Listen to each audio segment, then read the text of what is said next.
Bienvenidos. Nos encontramos en el Palacio de Gobierno en la ciudad de Lima, en donde tenemos el honor de conversar con el presidente de Perú, Pedro Pablo Kuczynski. Señor presidente, muchas gracias por recibirnos. Un placer. Al contrario. De cara a la cumbre de la PEC, cuyo anfitrión va a ser precisamente Perú, dentro ya de muy pocos días, usted ha mostrado cierta preocupación por el estancamiento del comercio internacional. Ha hablado de la impresión de que el mundo está colgado de las uñas, tratando de evitar caer en recesión. ¿Cómo ve el panorama actual, sobre todo ahora después de los recientes resultados electorales en Estados Unidos? Bueno, hay mucha incertidumbre y por eso yo creo que esta reunión de la PEC va a ser muy importante para volver a enfatizar la necesidad de promover el comercio internacional que se ha estancado en los últimos 2 años, en realidad ha caído algo. 2, el empleo, porque estamos viendo en Europa, por ejemplo, mucho desempleo. Estamos viendo en Estados Unidos algunas zonas de desempleo que son las que han votado muchos de ellos por el señor Trump, ¿no? Y la tercera cosa fundamental es la inversión. Nosotros queremos un mundo libre donde todos pueden invertir, generar trabajo, empleo. Usted se expresaba durante la campaña electoral sobre Donald Trump. Le hago la pregunta que estos días se están haciendo en diferentes lugares del mundo. ¿Y ahora qué sigue? Con esta elección y los resultados de que Donald Trump es el nuevo presidente de Estados Unidos, ¿va a impactar a Perú y a la región? Mire, nosotros obviamente por razones diplomáticas felicitamos a todo el mundo. El Perú tiene buenas relaciones con todos. Nosotros tenemos relaciones con China hace 45 años, con Rusia y la Unión Soviética desde tiempo inmemorial. Tenemos relaciones con Corea del Norte, tenemos relaciones con Venezuela, tenemos relaciones con Cuba, siempre hemos tenido relaciones con Cuba. O sea, nosotros creemos en la libertad internacional y cada uno debe ser amigo de todos, ¿no? Claro que hay países grandes pues que ponen restricciones, embargos, cosas así, pero nosotros no estamos en eso, ¿no? Entonces, claro, yo dije durante la campaña de la señora Clinton y el señor Trump que había ciertas preocupaciones, ¿no? Sobre todo en el área del comercio internacional, porque él ha dicho pues que los acuerdos con México, por ejemplo, serían anulados, ¿no? Y México, su comercio internacional es más de 80% con Estados Unidos. Entonces, si se anula, eso generaría una crisis brutal en México, y lo vimos el día de ayer, que el cambio del peso subió hasta 21 pesos por dólar. Recordemos que hace 6 meses estaba en 12, 13 pesos por dólar. Entonces eso es bien preocupante. Aquí en el Perú no ha habido efecto. Nosotros somos un jugador mucho más pequeño que México. No tenemos plantas automotrices, en fin. Pero yo creo que en América Latina tenemos que ser solidarios, porque estamos en el mundo ancho y ajeno, como dijo un autor peruano muy conocido, Ciro Alegría. Si el mundo es ancho y ajeno, tenemos que unirnos. Sí. Usted ya mencionaba un poco la relación que existe entre México y Estados Unidos, y refiriéndonos precisamente a este tema del candidato Donald Trump, cuando era candidato, hacía mención pues de este muro que se quiere construir, que se quiere levantar entre México y Estados Unidos. En aquel momento usted calificaba como un crimen esta promesa de construir un muro. Si ahora el nuevo presidente, el próximo presidente de Estados Unidos se pone a realizar esta idea, ¿Cómo se opondría usted a la realización de este muro? Mire, nosotros tenemos organismos interamericanos, como por ejemplo la Organización de Estados Americanos, tenemos la UNASUR, ahí tenemos la Alianza del Pacífico, de la cual México es parte, junto con Colombia, Chile y el Perú. Y yo creo que nos opondremos por todas las vías, Naciones Unidas también. Ya hay partes de la frontera que tienen un muro, ¿no? Pero un muro de 3.000 y pico kilómetros no hace mucho sentido, ¿no? Pensemos que el muro de Berlín duró 40 años y se fue el muro de Berlín, ya no hay muro en Berlín. ¿Para qué vamos a poner otro muro más? Señor presidente, uno de los puntos en la agenda común entre Perú y Estados Unidos que va a tratarse en la PEC es el Acuerdo de Asociación Transpacífico. Obama planeaba venir para seguir promoviéndolo, mientras que China no lo apoya, ni tampoco lo llegó a hacer el candidato Donald Trump durante su campaña presidencial. ¿Qué será de este acuerdo del TPP con este nuevo contexto internacional? Bueno, nosotros hemos enviado el acuerdo TPP, del cual somos parte, a nuestro Congreso, y ahí se verá, pero el acuerdo TPP tiene una cláusula que no se hace efectivo al menos de que más de 80% del comercio de los miembros esté representado. Y Estados Unidos representa mucho más que 20% del producto y del comercio del TPP. Entonces, si Estados Unidos no es parte, ya no va a haber acuerdo.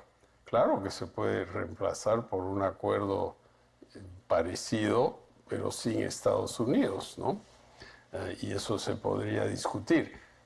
Pero la verdad es que yo creo que en ese caso sería mejor un acuerdo de Asia-Pacífico que incluya a China, incluya a Rusia también, incluya, bueno, a todos los países que están alrededor del Pacífico, ¿no? Eso tendría que ser una nueva negociación. Pero ¿por qué todo el mundo quiere acuerdos? Para evitar barreras comerciales, ¿no? Hay muchas barreras en el mundo y, por ejemplo, en el caso de Rusia hay un embargo europeo a varios productos que importa Rusia, ¿no? Y eso pues no es bueno, ¿no? Yo no creo mucho en los embargos, nunca han funcionado. Claro que nos da una oportunidad a los latinoamericanos que no somos parte de este embargo para exportar cosas, ¿no? Perú es un gran amigo de China. También entre sus socios importantes se encuentra precisamente Rusia. Según algunos, todos estos planes de cooperación, la transpacífica y la transatlántica, apuntan a aislar a estos dos países, pero no a establecer una cooperación duradera. ¿Qué piensa usted de estas preocupaciones? ¿Cómo se siente estando Perú entre estos dos fuegos? Bueno, nosotros sí queremos cooperación, como lo dije, con todos los países.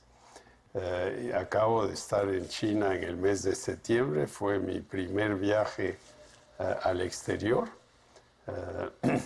Y no he estado en Rusia, pero tenemos un comercio fuerte con Rusia. Aquí mucho del equipamiento militar viene de Rusia, que en realidad no es equipamiento de guerra, es equipamiento para emergencias civiles, helicópteros. Aquí hay inundaciones, temblores, terremotos, para eso se necesita helicópteros. Y vamos a mantener, yo estoy seguro, muy buenas relaciones con Rusia, con China, con todos los países de esta zona. Hablando de Rusia, hace un año entre Perú y este país eslavo se estableció la Asociación Estratégica. ¿Qué interés estratégico supone para el Perú Rusia como socio? Mire, Rusia es un país inmenso, es un país tecnológicamente bastante avanzado, es un país que siempre ha sido proveedor de equipos aquí en el Perú y vamos a mantener esa relación y fortalecerla. Yo no prometo irme en visita oficial hasta Rusia, pero si me invitan, pues aprovecharé de ir a Alemania, Rusia, algo así, ¿no? A Rusia se dirigen muchas miradas de Occidente. Primero se propuso castigarla por su postura en el conflicto ucraniano. Ahora muchos discuten su papel en el conflicto sirio. ¿Cómo ve la complicada relación actual entre Rusia y Occidente? ¿Resulta de cierta forma preocupante para Perú? ¿Qué espera de esta con el nuevo presidente estadounidense? Mire, esto son temas complejos en los cuales el Perú está bastante distante. La historia de Ucrania es larga y compleja. Claro que los ucranianos hablan un idioma ligeramente distinto, tienen una cultura distinta. Yo no quiero entrar en eso. El tema de Crimea también es un tema complejo, pero no olvidemos que Rusia siempre ha tenido su base naval en Sebastopol, que está en Crimea. Ahora, en el caso de la guerra en Siria es inmensamente complicado. Siria siempre ha sido un país de diversas culturas y obviamente en este momento es un país que está atravesando por una crisis inmensa, ¿no? Lo único que puede hacer el Perú, y lo estamos haciendo, no creo que en Siria, es apoyar a las Naciones Unidas con tropas. Hemos tenido tropas en Haití, por ejemplo, en algunos lugares del África y vamos a seguir colaborando.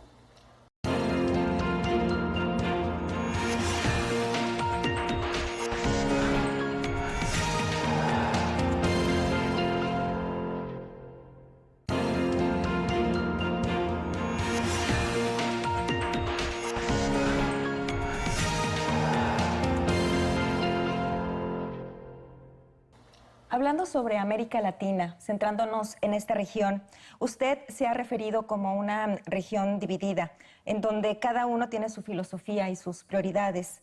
¿Es posible una consolidación cuando los intereses nacionales se ponen por encima de los intereses regionales? Bueno, yo creo que cada país tiene sus intereses propios, pero también tenemos que pensar en la región. América Latina es un continente inmenso, pero en términos de su papel económico en el mundo no es grande, es solo el 8% de la economía mundial. Entonces eso nos dice que si estamos dispersos y no somos grandes, tenemos que unirnos para ser más grandes, ¿no? Eso es lo que yo propongo. Y claro, habrá que sacrificar algunos intereses nacionales para buscar el interés de la región. A Perú se le suele asociar con Colombia, con México y con todos los que son considerados estrechos aliados de Estados Unidos.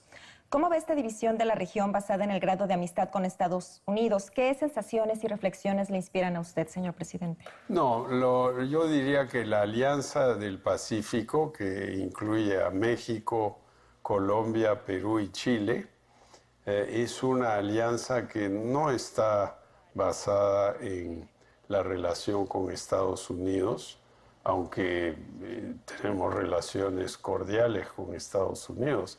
Es una alianza que está basada en tener economías de mercado abierto, mientras que los países que miran hacia el Atlántico, en particular Brasil y Argentina, hasta el cambio reciente en Argentina, eran países más bien proteccionistas, con economías más cerradas. Esa es la gran diferencia, ¿no? Y ahora hay varios países, por ejemplo en Centroamérica, que quieren entrar a la alianza, ¿no? Pero estamos viendo en la alianza, pues, si ¿Hacemos un club más grande o seguimos siendo solo los 4?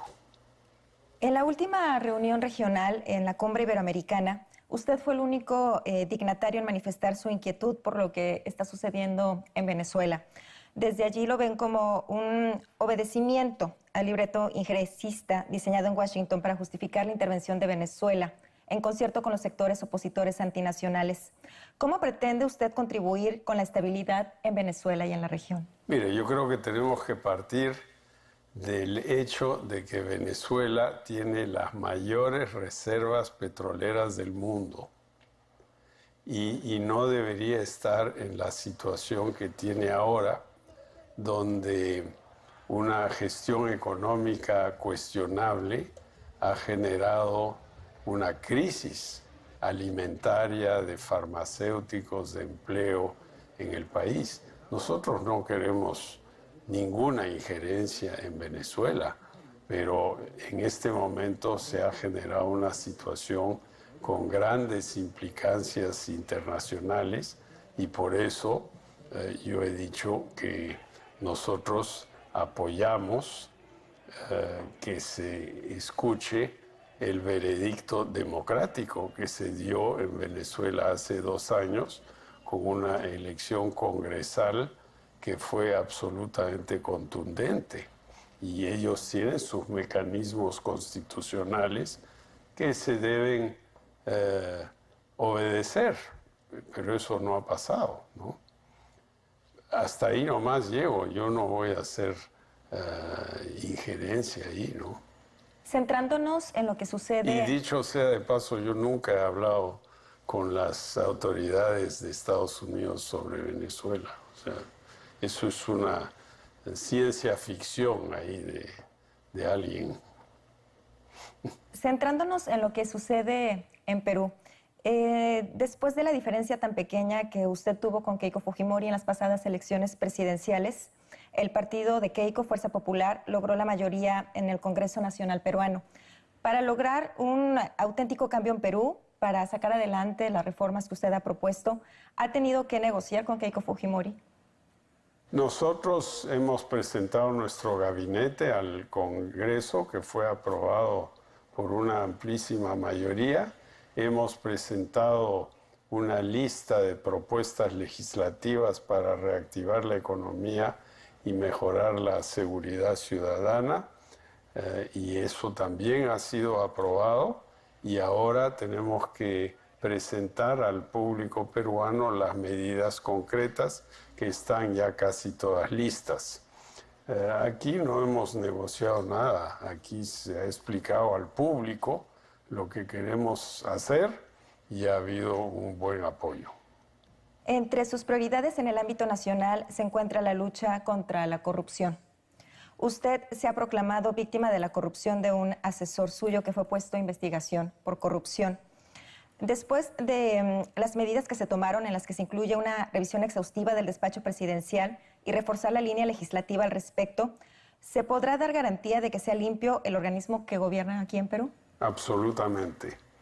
Yo creo que aquí ha habido un poquito de confusión porque el asesor en cuestión habló de cosas que él quisiera hacer y por eso se ha puesto en la Fiscalía para que investiguen, pero la Fiscalía decidirá si eran meras promesas o si eran realmente cosas que se han hecho, ¿no?